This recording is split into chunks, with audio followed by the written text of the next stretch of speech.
Olá pessoal, tudo bem? Mais uma discussão de artigos científicos e o artigo desta semana é para você que já incorporou a ozonioterapia.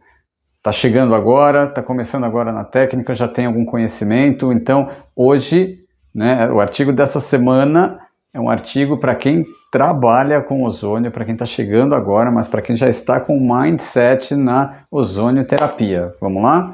Solta a vinheta.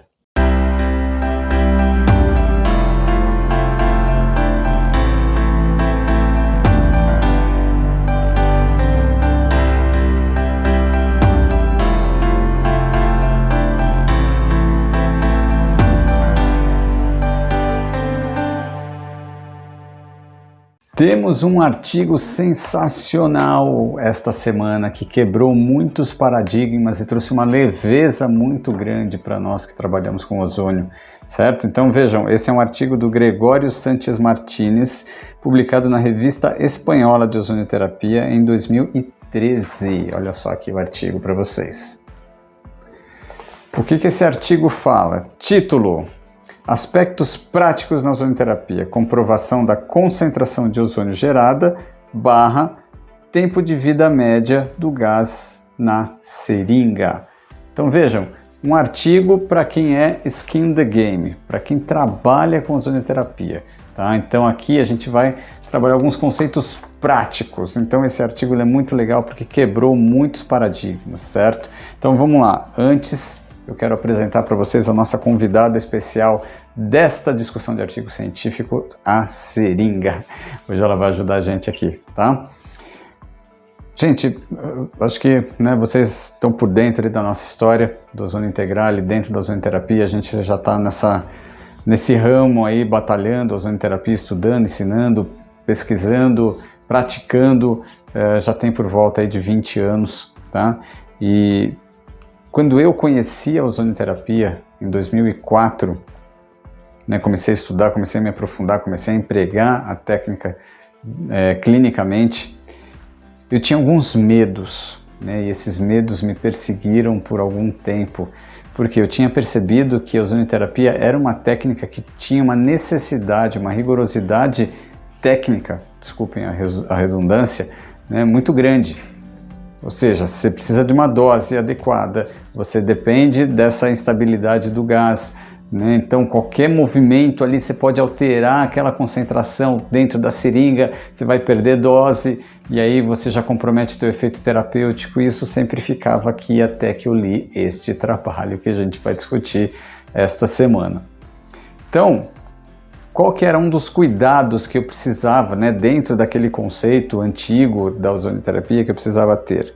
Quando eu tirava a seringa do gerador, vamos supor que aqui tenha um ozônio, eu precisava ter o máximo cuidado, eu precisava andar com essa seringa aqui assim, travada, cautelosa, com ela voltada para cima, porque senão o gás ia fugir aqui da seringa. Então eu não podia mexer, eu tinha que ir rápido ali para o meu atendimento clínico para usar o gás e eu vi que não é nada disso, que o negócio é muito mais tranquilo, muito mais leve do que parece, certo? Então o Gregório trouxe essa leveza para a gente neste artigo que a gente vai discutir agora. Então, vamos lá.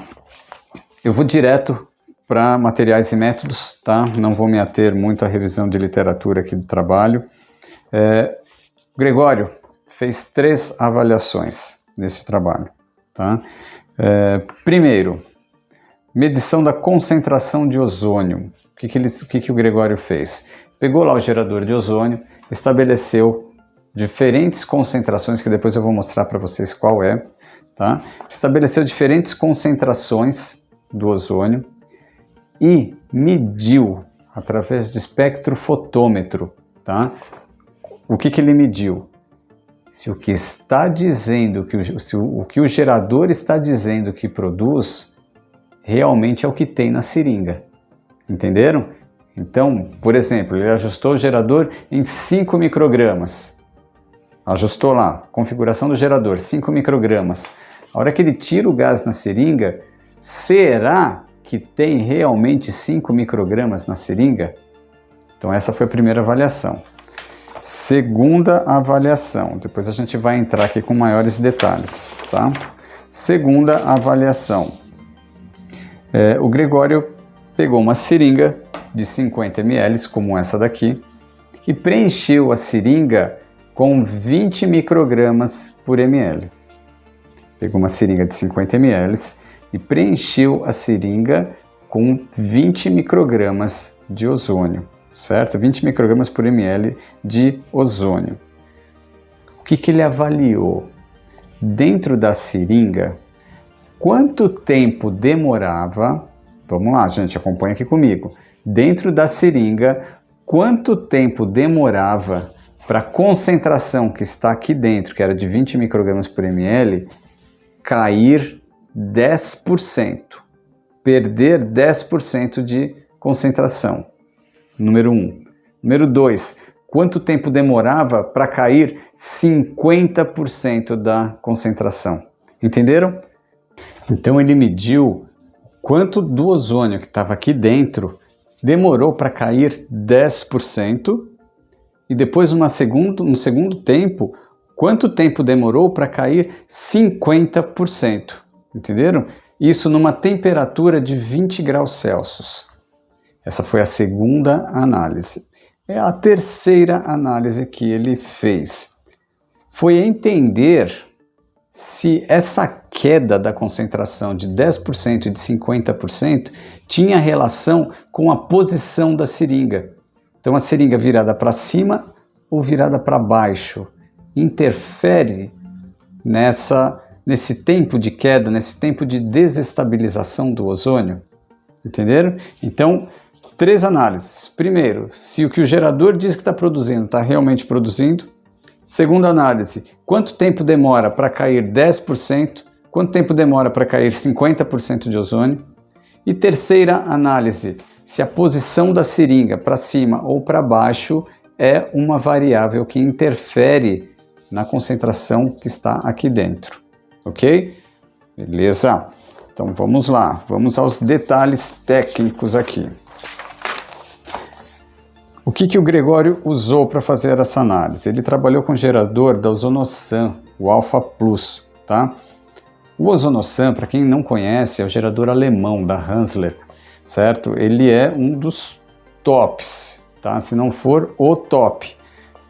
O que esse equipamento ele tem? Ele é um equipamento completo, certo? E ele tem internamente um espectrofotômetro.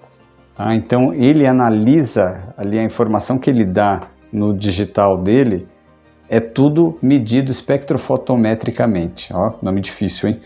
Consegui falar, certo? Mas neste trabalho o Gregório não usou esse espectrofotômetro, ele usou um espectrofotômetro externo, um outro equipamento, tá? O que é espectrofotômetro? Vamos lá.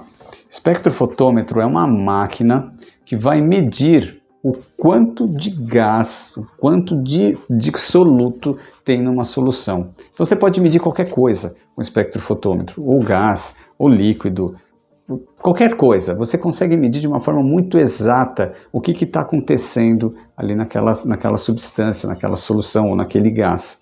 Tá? Então, nesse caso, na medição do ozônio, é possível medir quanto de ozônio tem ali naquela quantidade que é colocada no equipamento. Então vejam, é um equipamento, o espectrofotômetro, onde eu vou ajustar o comprimento de onda para fazer essa análise. Então ele vai jogar uma luz através do ozônio.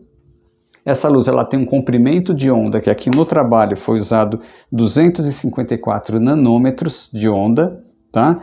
Para fazer essa análise. E com essa análise é possível dizer o quanto de ozônio tem comparando com algo que não tem ozônio. Entenderam? Então é sempre comparativo o espectrofotômetro. Você tem um controle onde não é usado nada, como ele descreve aqui no trabalho, tá? E você tem o experimental, que no caso é o ozônio em diferentes concentrações. Entenderam? Então usou essa metodologia aliando ao Ozonosan, tá? Que é o equipamento alemão.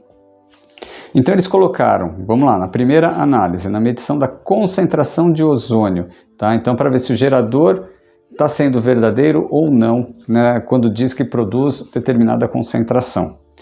Eles pegaram, então, o Gregório pegou o gás, colocou na cubeta, lá onde vai ser colocada no espectrofotômetro, certo?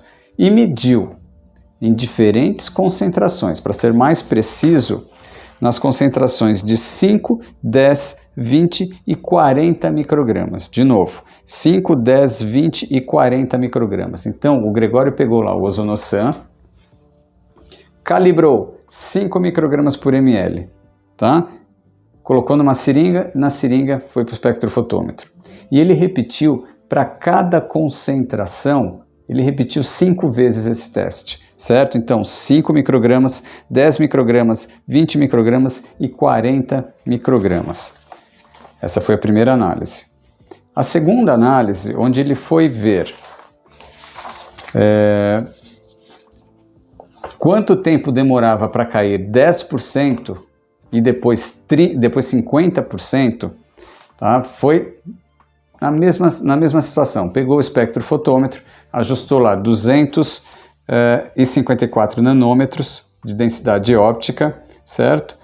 Comparou com um blank, que é o ar ambiente, ok? E aí mediu o tempo no relógio, quanto tempo demorava para cair, no relógio é modo de dizer, né? no cronômetro, né? Quanto tempo demorava para cair 10% e quanto tempo demorava para cair 50%. Esses testes também foram repetidos 5 vezes cada teste. Anotou todos os dados, registrou isso em tabela, fez análise estatística usando o método de ANOVA, que é a análise de variância de ANOVA, certo? Complementado com o teste de Duncan. Então, isso para fazer a análise estatística. Com um intervalo de significância de P menor do que 0,05%. Isso aqui é uma coisa estatística, ok? Vamos aos resultados. Primeira análise da concentração produzida no gerador. Olha aqui a tabela, tá? Essa tabela é muito interessante e traz algumas interrelações clínicas para a gente, tá? Então, a gente fazendo essa análise do trabalho científico aqui hoje, gente, eu quero trazer, além dessa informação do conteúdo desse artigo, trazer algumas dicas práticas para você que trabalha com ozonioterapia, tá? Que já está inserido no meio, ou está entrando agora, né? Está começando no universo da ozonioterapia, então são pontos importantes para você prestar atenção, tá ok? Então vamos lá. Quando o Gregório calibrou então 5 microgramas por ml, ele viu que o gerador não produz 5 microgramas por ml. O gerador produz 4,83. Então ele ajustou 5 microgramas, o gerador produziu 4,83. Ele calibrou o gerador em 10 microgramas, o gerador produziu 9,67. Ele calibrou o gerador em 20 microgramas, o gerador produziu 19,24. Calibrou em 40, o gerador produziu 42,08. Então vamos lá, vamos à análise dos resultados. Vejam que interessante, nas concentrações mais baixas de 5, 10 e 20, ele calibrou uma concentração e o gerador produziu menos. Teve um desvio padrão para baixo. E na concentração mais alta de 40 microgramas, ele teve um desvio padrão para cima. Tá? Então vejam, qual que é o resumo da ópera aqui desta tabela. Vou colocar de novo aqui para vocês verem. Tá? Isso é uma norma internacional colocada. Existe essa normativa, tá? Ela é descrita na Declaração de Madrid. Então existe um intervalo tanto para baixo como para cima que é possível, que é aceitável que o equipamento produza. Mas Carlos, como é que eu vou saber se o meu equipamento está para menos ou para mais? Então, meu querido gafanhoto, é aqui que eu quero trazer esta dica para você. Presta atenção na manutenção do teu equipamento. Uma vez por ano, manda teu equipamento para calibragem. Este equipamento, o teu gerador de ozônio, ele precisa passar por calibrações periódicas. As empresas falam uma vez por ano, tá? Normalmente. E o que a empresa vai fazer? A empresa vai pegar o teu equipamento, vai colocar na bancada e vai colocar um espectrofotômetro e vai produzir ozônio. E ele vai fazer a análise que o Gregório fez aqui. E aí ele vai ter exatamente essa resposta, tá? E aí ele vai calibrando, ele vai apertando os parafusos lá dentro do gerador e ele vai sendo calibrado, tá? Então, gente, essa análise, ela não dá para fazer por lote, por equipamentos. Não, essa análise é muito individualizada. Cada equipamento tem uma dinâmica. Tá? Então é importante que você mande o teu equipamento para manutenção de forma periódica, pelo menos uma vez por ano. Porque se você perder esse timing, você vai estar produzindo, você vai estar ajustando, você vai estar solicitando uma concentração para o teu gerador, mas não necessariamente ele vai estar produzindo. Tá? Então cuidado com isso. Cuidado com isso, porque você pode perder dose. Se você perde dose, você perde efetividade clínica. Tá? Então, de novo, para ressaltar aqui, existe uma janela, tanto para menos como para mais, que é permitido, tá? Isso é uma normativa internacional. E quando você manda, isso também é importante, tá? Quando você manda teu equipamento para calibragem, para manutenção, a empresa vai te devolver o equipamento calibrado e te manda um laudo. Eles te mandam um laudo falando exatamente sobre isso, sobre esse para baixo e esse para cima. Tá? Então vejam, a empresa lá, você mandou o equipamento para manutenção, a empresa te devolveu o equipamento, devolveu com laudo, e aí fala, querido, o teu equipamento, quando foi ajustado em 20 microgramas, ele não produziu 20, ele produziu 19,81, exemplo. Ou não, ele produziu 21 ponto alguma coisa, ou 20 ponto alguma coisa, entenderam? E isso é importante que você armazene esses laudos. Guarde esses laudos, porque no caso de uma visita da vigilância sanitária ou eventualmente do conselho, do próprio conselho, você precisa comprovar a manutenção do equipamento, tá certo? Então fique atento a isso, tá? Fique atento a isso, busquem equipamentos que tenham reconhecimento da Anvisa, que sejam regulamentados pela Anvisa e solicite o laudo de averiguação de concentração. Tá? Isso é importantíssimo, gente, para você se resguardar juridicamente também. Tá? Se tiver alguma fiscalização no teu consultório, você está tranquilo. Fechou? Então essa foi a primeira análise que o Gregório trouxe. Segunda análise. Quanto tempo demorou para a concentração que estava aqui na nossa seringa, em 20 microgramas por ml, cair 10%? Tá? Então vejam. Para cair 10%, a seringa virada para cima demorou 10 minutos. De novo, para cair 10%, a seringa virada para cima demorou 10 minutos. A seringa virada para baixo demorou 9 minutos. Ou seja, com a seringa para cima, você teve 1 minuto a mais. Mas, entretanto, todavia, esta diferença de 10 para 9 não foi estatisticamente significante. Tá? Então você não necessariamente precisa considerar isso. Tá, ok? Depois a gente vai arredondar, nós vamos fazer a conclusão aqui do trabalho, a gente arredonda esse raciocínio. Tá? Então, para cair 10%, 10 minutos com a seringa para cima, 9 minutos com a seringa para baixo, ok? Para cair 50% da concentração, 32 minutos viradas para a seringa virada para cima e 30 minutos a seringa virada para baixo. 32 minutos virado para cima, 30 minutos virado para baixo. Ou seja, virado para cima, você teve 2 minutos a mais para trabalhar com ozônio, tá? O que também não apresentou diferença estatística significante. Está aqui o gráfico para vocês verem.